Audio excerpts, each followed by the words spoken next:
Hello and welcome everybody to Midweek Matters with me, James Graham, and of course, Charlie White. Are you going to get me to say my name every week now? Is that the new thing? I am. Charlie, I'm a bit disappointed with the feedback from you about my mic skills. Yeah, I mean, you can improve. There's room to grow in There everyone. is room for improvement. We were just talking about, before we came in, Jimmy doesn't always talk into the microphone. So just, that's what I do as a good producer, a good confidant, a good mentor for you. Good mentor. I'll just let you know. Let me know. Yeah. So if the volume goes up on this, I apologise to our listeners and viewers. Well, we'll sort it out in post. Because, we got you covered that way. So basically, this isn't for the listeners, it's to make your job easier. Correct. Everything in my life is about making my life as easy as possible. Fair enough. That's the goal of life, isn't it? Yeah, it is. Yeah. It is. How's everything going, Charlie? Yeah, it's been good, mate. It's been a good week so far. Footy comes around so quick, Mate, doesn't it? just? It's already Thursday today. We've got the footy on tonight. I can't wait. Yeah. So, I'm pumped. Me too. Yeah. Me too. It's going to be it just keeps on serving up so many because of the sheer quality of most of the teams. Like every week just serves up blockbusters, like absolute blockbusters. That is the thing. It's like I'm not sure if this year I'm just like confusing it and I've said the same thing every year, but this it feels like the best opening couple rounds of footy. Like the quality's been so high and it's so even. Like anyone, I think there's like 5 or 6 teams that could win the comp, which is just great. I agree. Well, mate, normally, when people go, "Oh, pick your top 8," you've got like 6 locked in. Yeah. And then you're like, it could be, you're not really sure who to put in. But I think this year's different. It's like, who do you leave out? It's not who do you put in, it's who do you leave out. Because even those teams towards the bottom, I think there's probably like 2 or 3 bad teams, really bad teams, like the Tigers, Knights, probably actually they're the 2 bad teams, and then the rest are like maybe a chance at the top 8. You never know. Everybody's beating each other, so I think there's only, after 2 rounds, there's only the Broncos and the Dolphins that are undefeated, and the Dragons and the Dragons because of the bye. Yeah. So one of those teams is going to lose that this week with the Broncos playing the Dragons. Like that's bizarre. I know it is, isn't it? But then someone on like one of those will definitely will have lost next week. The following week, because it's Broncos v Dolphins. That is going to shaping up now to be an insane game. Yeah. If the Dolphins and the Broncos win, which would be, I think that's likely. Yeah. Then you've got the following week, it's Broncos v Dolphins, top of the table clash, the Battle of Brisbane. Wayne Bennett v the Broncos. Did you hear slightly off topic, but with that Volandis today, they were talking about where the grand final is going to be. Yeah. And he said, the Dolphins' first year in could be in Queensland. Who knows? The Dolphins make the grand final against Brisbane. And he's always looking for an earn Volandis for the game, isn't he? Mate, he's always looking for a bit more money from the government. In all seriousness, if that happens, can you imagine? Yeah. It is just stuff of fairy tale. I can't imagine it happening, but we shall see. I think that's the league's dream. I reckon if the league had a go with the final, the Brisbane Derby would be amazing. Yeah, it would be amazing. Speaking of fairy tales, a fairy tale of sorts for Brad Arthur. He's now going to be staying at Parramatta until the end of 2025. He's re-signed. It's kind of like, for how his tenure's gone at Parramatta, you wouldn't think that he's got the opportunity now to be the longest serving ever Parramatta Eels coach. The amount of pressure that's been on him the whole time he's been at the club.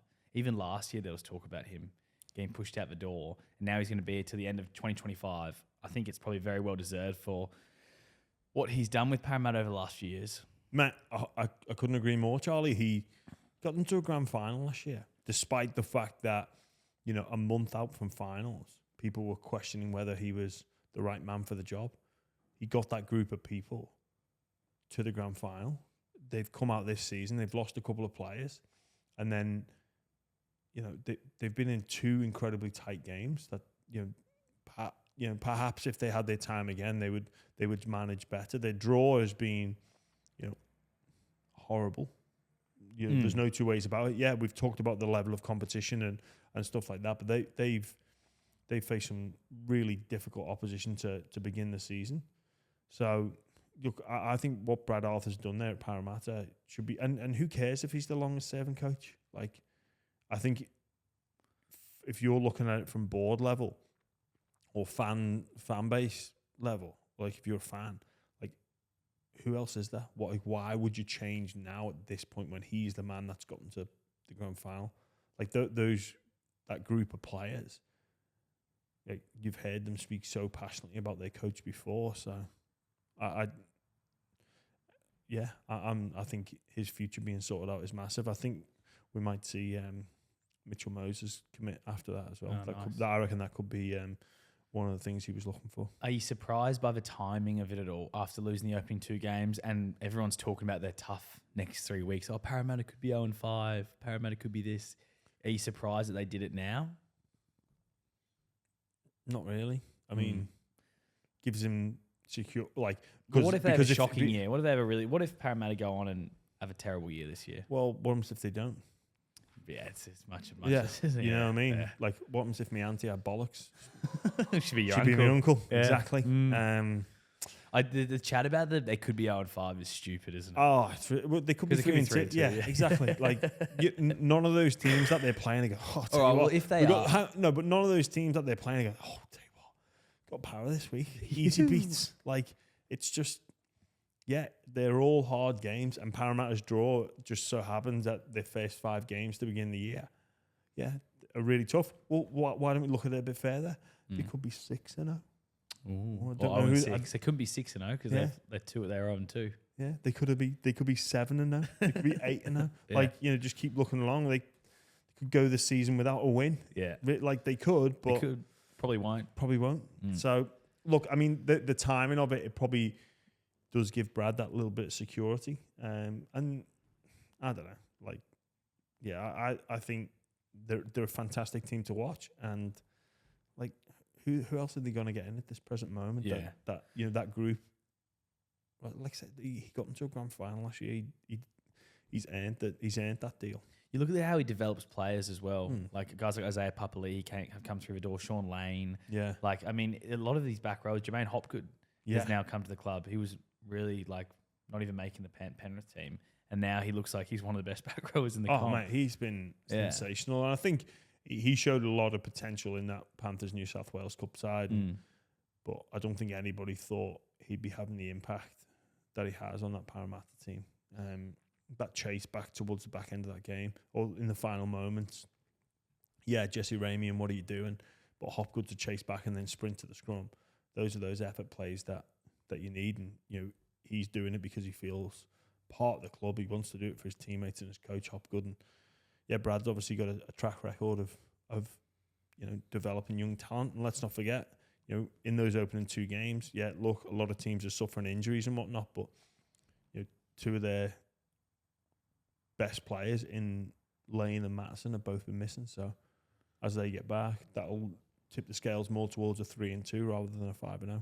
So it's good news for Parramatta. It's good news for Brad Arthur. Speaking of on the other side of the coin, bad news. Kalyn Ponga. Obviously had that horrible concussion on Sunday, and a story came out that if Kalyn Ponga sits the whole year, the Knights won't get any salary cap dispensation, which, I mean, it didn't happen in a rep game. That's the rules, but it's such a strange headline to see if he doesn't play the whole year. From everyone, all the experts like yourself and Wade Graham have been through this concussion stuff say every case is unique. They need to go at their own time.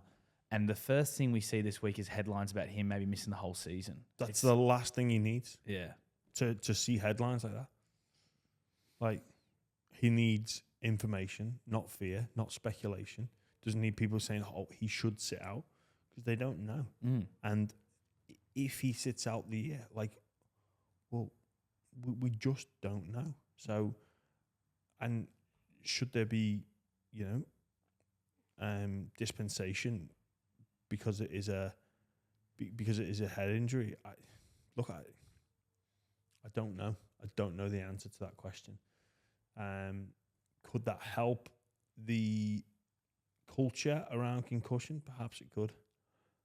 So it's something that the NRL need to look at. I said it yesterday that the power brokers here, they're going to be judged on this in how they handle all things HIA, all things concussion in years to come. And I think they realise that. They realise the responsibility that comes with, being at one of the decision-making levels within the NRL.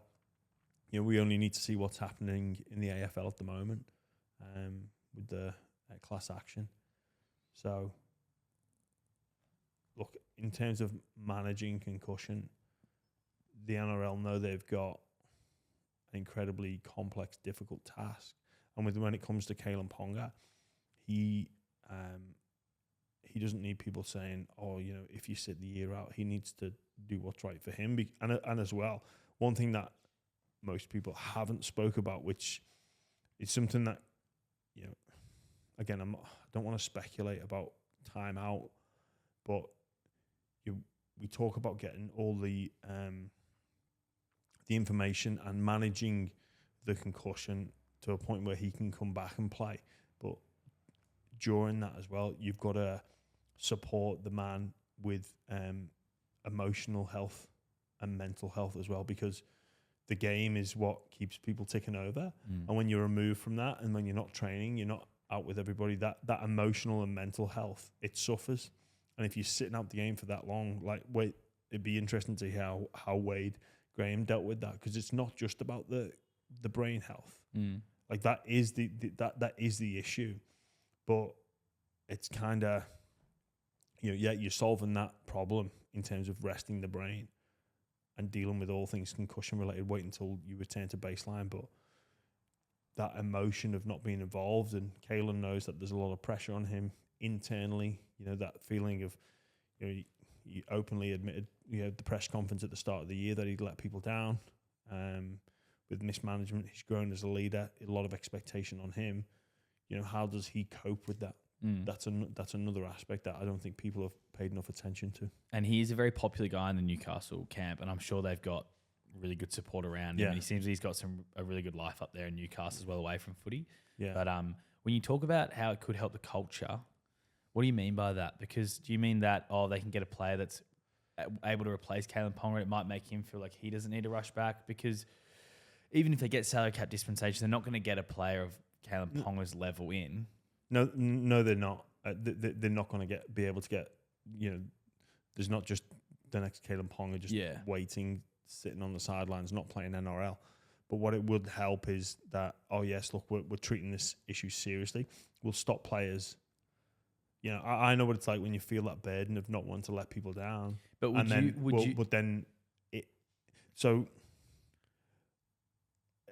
from what I know, based on what I know, and speaking to the experts, the most important thing when dealing with concussion is honesty. It's really difficult because it can be subjective. You know, a lot of the tests are the concussion test, but they're honesty test. So when you've got this pressure and you've got such a prominent performance and winning culture, that plays on your mind. And obviously, as athletes, we put, you know, performing and winning on such a pedestal, and perhaps don't look to the long-term health implications. But also that bond is, I don't want to let my mates down, don't want to let my coach down. So, you know, you don't want to let the club down. Yeah. So by bringing in a salary cap dispensation, it helps lessen the impact of the injury, like in terms of from the squad. So then, therefore, I would argue the individual, the player, is likely to be more honest when they're dealing with the questions and these tests around how they're feeling. You know, are they ready, etc., etc. So I feel like you would have still wanted to get out there, and 100%. You would have felt so you still would have wanted to do it, even if there was like we can get David Clement to replace you while you're out. You still would have wanted to play. Yeah. Look, I mean that. There's an interesting, I think it's called Goldman's dilemma. Where, you know, if anyone's interested, they look it up. But it's hard because you are dealing with the psyche of a highly motivated athlete, and, you know, human beings are horrible about making decisions in the present, you know, when it comes to affecting their future, especially with things like health. Like, we're horrible at doing it. Really, really difficult thing to manage. And, you know, that can be, this culture is not going to change overnight of just get up, carry on. But that can certainly help move the dial a little bit more. And also it shows the game, it shows everybody in the game, and at junior level and at amateur level, you know, in the bush football areas and stuff like that, hey, you don't need to feel the pressure to come back. And it just might help take the edge off a little bit. And also, we talk about culture. This is something that we've got to play the long game here. This is the long game. See how we go in 10 years' time. We implement positive strategies now. You know, they then it just becomes the norm 5-10 years down the track. Right, let's move on to the footy then, because there's Let's a do it. massive round coming up, round 3, and it kicks off with a blockbuster. We've spoken a lot about Parramatta, but they're going to Manly, they're going to Brookie, 4 Pines Park, and they're taking on a Manly side that gets Josh Schuster back for his first game of the season. And off the bye as well. Yeah. But you're not really a fan of, like, this is a negative, isn't it, getting the bye early on this season? I think in round 2 it is, yeah. Yeah, I think round 2 bye is, especially after a great win. And it's, when did they played the Saturday and then they're backing up the following. So it's only like a 12-day bye. So I don't know. Like TBC, see what happens. Well, maybe it's not about this week. It's about maybe in a couple of weeks' time. But I reckon that would be. Yeah, I wouldn't enjoy that as a player. Yeah, I wonder how they decide the bye, because interestingly, a lot of the teams that are going to make finals have a bye towards the end of the year, which is interesting. Well, I reckon it's. I think I can't remember the teams. But I think it's Eels and South are definitely round 26, 27. I'm not sure which order. Cowboys have got one late as well. And there's another potential top 8 team. Yeah. So what I think this has done, this has opened up that I think the odds of someone winning from 5th place 5 to 8 have now significantly increased, especially if it's one of those teams that get the bye late. Yeah. It's a big advantage. It's a huge advantage. Like it's been a massive advantage for Penrith the last couple of years, being able to rest players in those last couple of rounds because they've been miles ahead. Fresh is best. Yeah. But onto that game, Charlie. Like, Eels have got their backs against the wall. They've been close. There'll be some issues there with edge defence, and that Manly will look to exploit with Schuster and his back rowers, and obviously Cherry Evans as well. I think Schuster's on Tuolangi's side, I'm pretty sure. Yeah. So, Schuster's not played a lot of 5'8", but obviously it's his preferred position, and he wants to make it his own. I believe he's stripped a lot of weight down, so excited to see him. But I think Parramatta are going to come out really motivated. They've got to be. Just how much they'll have in the tank after playing Golden Point in round 1 last week, when a full concentration 80-minute game. I reckon that freshness might just help Manly. So you think Manly might get the win? Yeah, I think they will. Then we move to Friday. Dolphins against the Knights. The Dolphins travel to Newcastle, which I don't think anyone would have thought at the start of the year they'd be going for 3 straight. And favourites as well. Favourites. Like, and they should be favourites as well. Yeah, well, basically, the Knights are knocking on people's doors and pulling people out of pubs to get a jersey on there.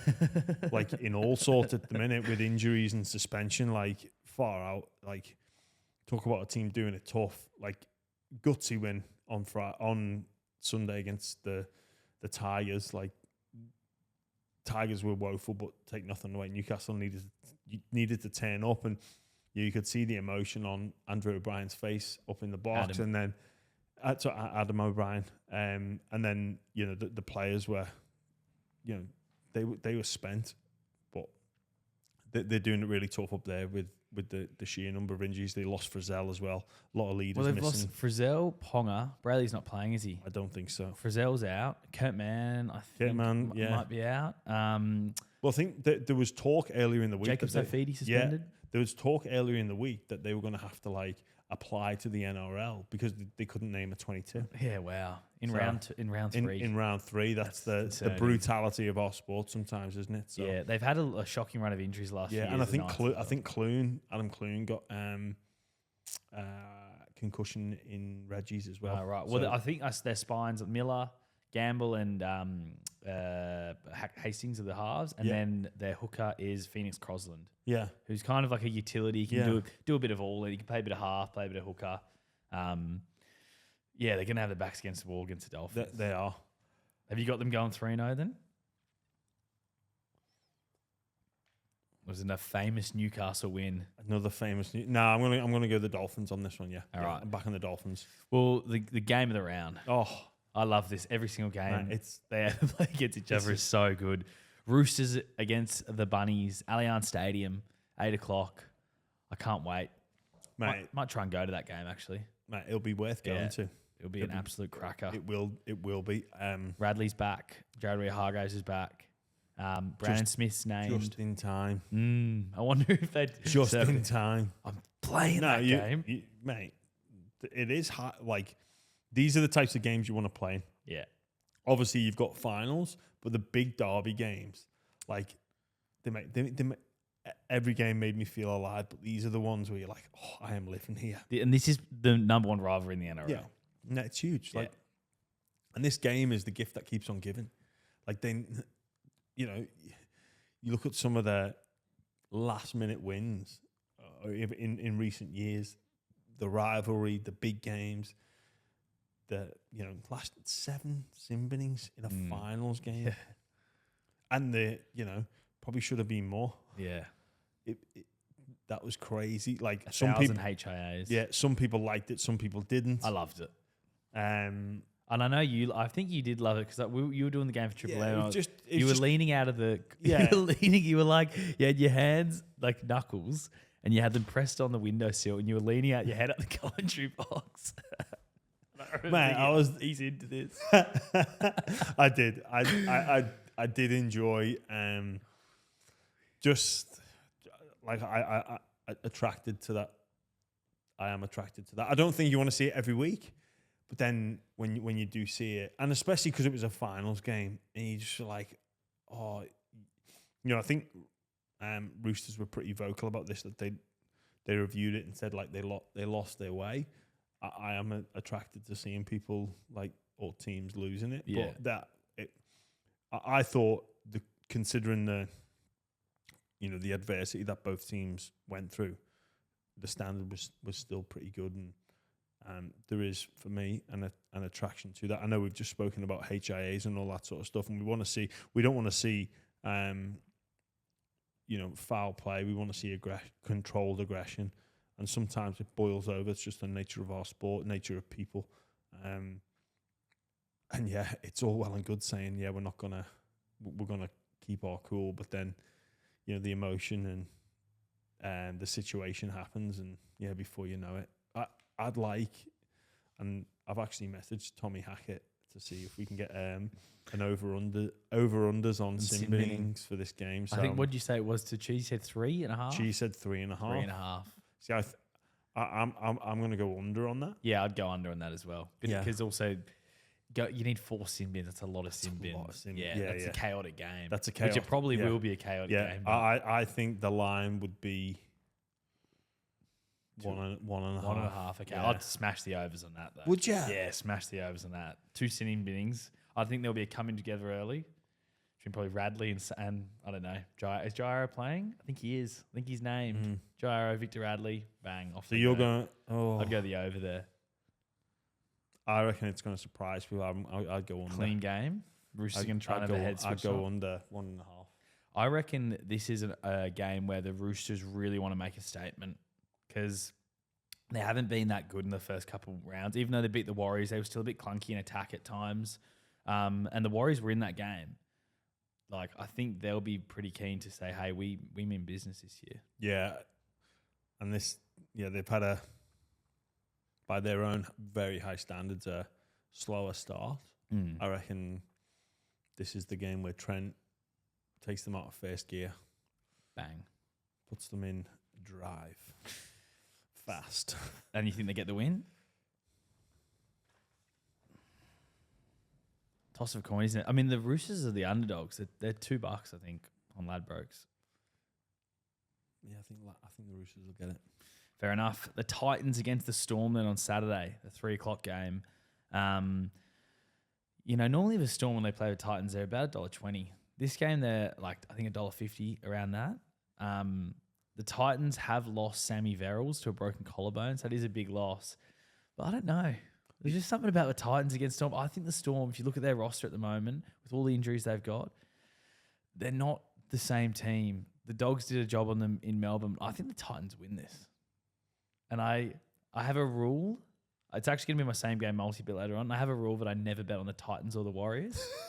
But I'm going to break it because I'm that confident. You look at the spine at the moment. They've got Tyron Wishart and Nick Meaney in 5'8" and fullback. Obviously no Munson, no Pappenhausen. And then their forward pack, they've got obviously a good front row. Tui Kamika, Christian Welsh, Harry Grant at hooker there, amazing. But then their back row is Trent Liero, Josh King at lock, and they've got Elias Katoa. I don't know. I think the Titans forward pack's a lot stronger.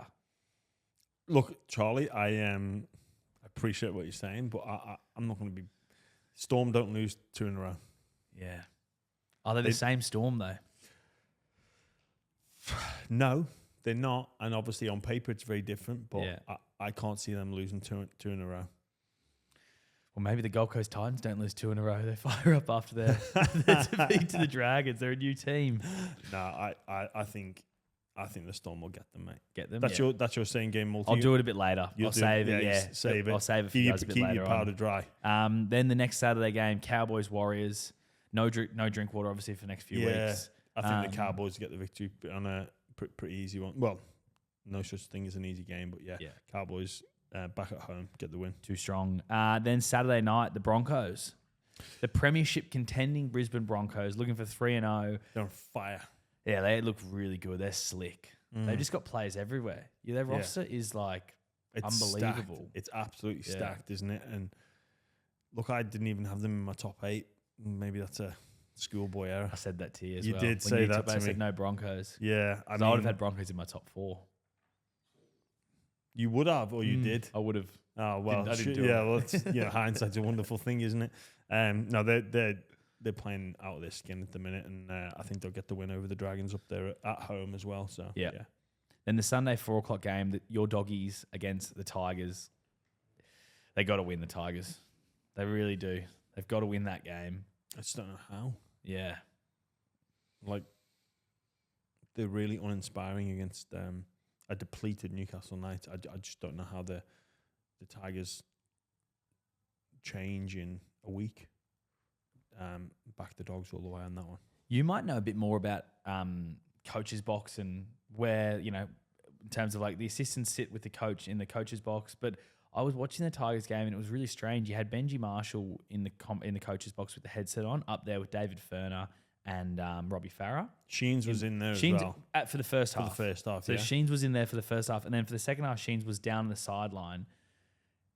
How on earth are you communicating messages if you've got the assistant coaches with the headset on, Tim Sheens on the sideline, who's actually talking to the trainer? It doesn't make any sense just from a communication standpoint, because Sheens also didn't look like he had a headset on sending messages to Benji. And even if he was, why would he be sending messages up to Benji that when the trainer's just there, he can tap him? Why do you need a middleman? The only reason I think that could happen, just speculation, is maybe he wanted to deliver his message to the trainer himself. Get down there sideline. Speak to all the players himself, get the messages, cut out the middleman there. Yeah, well, just take the headset. Yeah. Why? I don't know. The optics of it do look very strange. Like it is. And we see Ricky Stewart come down and spend some time at ground level with his bench. Yeah. And that's kind of like one of Ricky's traits, like unique characteristics as a coach. I like that. I like that. Look, I think you can see more up in the coach's box, but then when you're closer to the action, you get more of a feel for it. Sometimes the coach's box, you can, mate, you see, it's unrealistic. Like we used to watch some tape on Eagle Cam where you see the whole thing and the coach would be like, why don't you just move the ball? And you're like, nah, ground level a bit different, coach. Yeah, right. And even myself, I fall into that trap when I'm commentating. But yeah, the optics of it do seem strange, and look, it's a unique, something we've not really seen before in terms of, okay, we've got a head coach and then a guaranteed coach 2 years after that for X amount of years. It does seem strange. I don't think we should look to judge it too early, but because it's different anyway, and then they're operating in a different way, it's going to create a talking point, and the Tigers would be naive to think that it wouldn't be a talking point. So you think the Dogs will get the job on them? Yeah, look, Bateman's named, which is massive. Yeah. Like they needed him 2 weeks ago to start. Well, they needed him in the preseason for the type of character that he is. Like John Bateman can drag a team up, and he can force people into being better players. He has that ability to, because he's the type of guy that will grab the game by the scruff of the neck and say, come with me. and embarrass you into action. Embarrass you into action is what he does. Where you're like, all right, I better go here, or I better clean my act up, or make that tackle, or push on that support, or fight to play the ball, because you see Johnny Bateman doing it, and obviously with a limited preseason, if he comes on and starts doing that, or starts the game, and you're like, well, if he can do it, then I've got to. I think that's what the hope for the only hope that the Tigers have got is that Bateman inspires a victory. Yeah. Other than that, I think the Dogs win comfy, because their spine's not on the same page at all. Like Api Coruscant was going to do things, and you could just tell he was like, what is going on here? Like, no one was offering him any support at any moment. No, they're just not used to playing with him. Dewey looks like he's gotten in this real run only mentality as well. He was like trying to run the ball a lot, and I don't know, their spine, like they're all good players in their own right. Yeah. Adam Dewey's a fantastic player. Luke Brooks, a fantastic player. Api Coruscant, a fantastic player. Dane Laurie's a really good young player, but they don't seem to have any connection at all. It doesn't look like they complement one another. And if you look at Api Coruscant's game last year, he'd jump and then he'd find Isaiah. So, obviously the traditional spine of the 1-6-7-9. Like maybe if you drill down to Api, he probably misses a ball playing 13 as well. I think that's where Api's so used to getting out, and then having maybe Isaiah would hit him behind, Moses Leota as well, a player that would hit in behind the ruck. So perhaps it's those middle forwards that need to just adjust a little bit. That Api's going to create you these opportunities to generate quick play the balls in behind the ruck, or if he jumps out, like what plays next? It just seems like they're so far behind him. So I reckon there'll be a lot of work done on flat attack with Api Coruscant. So you think the Dogs get the win, and then the final game of the round, Raiders against the Sharks. Tough one to call, that one. I think the Raiders would be feeling pretty confident against the Sharks at Nico Hines. No, I've got the Sharks. You got the Sharkies comfortably?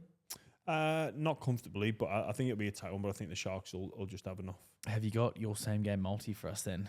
Yeah, same game multi this week is Broncos with the line 11.5 against the Dragons. 11.5. It's going to be a Broncos bash up. Broncos to win both halves, and Cobbo anytime try scorer. So I just think that the Broncos are in such a rich vein of form at the moment. Their attack looks really slick, really slick. Obviously, they lose Corey Oates, but then Arthurs comes in, who I think's been doing a fantastic job. Yes, that's my same game multi. $3.35 on the Ladbrokes app. I would have thought you would have got a little bit more for that, but hey. No. Oh, well.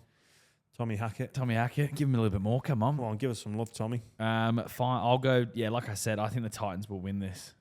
And I'm really confident. They're $2.60. I think that's really good value. And my anytime try scorer is going to be David Fafita. So that's just 2 legs, but it's $7.18.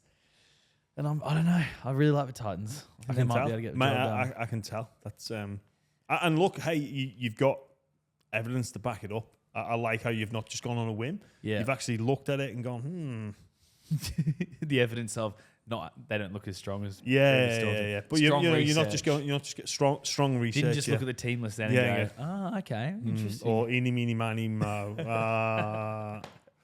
Titans. Boom. Yeah. Let's see what happens. I like you thinking, Charlie. I think differently. Yeah. Well, and I also, how a couple weeks ago you were a selfish Parker over in the spot over there. Yeah. Yeah. So I got here and saw Anthony parking, and needless to say, another selfish Parker in the team. I'm pleased to see I'm not the only one. Well, I mean, I'm disappointed in you both. It's really making me question why I'm even here, to be honest. But anyway. Well, we got the studio where we are because it's close to you.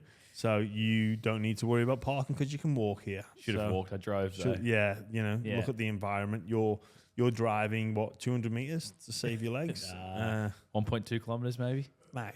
20-minute walk? 20-minute walk. Yeah. When I'm in a rush, to get the car, away you go. And, I mean, we can't all be perfect, No. No, you're regretting bringing up the the selfish parking now, aren't you? Yeah. Buy a bike, Charlie. Yeah. You really shouldn't be driving. Yeah, that's fair. Yeah, That's fair. I'll just that's have to wear that. Anyway, it should be a good weekend of footy. Mate, it's guaranteed to be. If there's one thing you can guarantee, it's going to be a great weekend of footy. And thanks for joining us on Midweek Matters. We'll catch you over the weekend. Enjoy the football, everyone.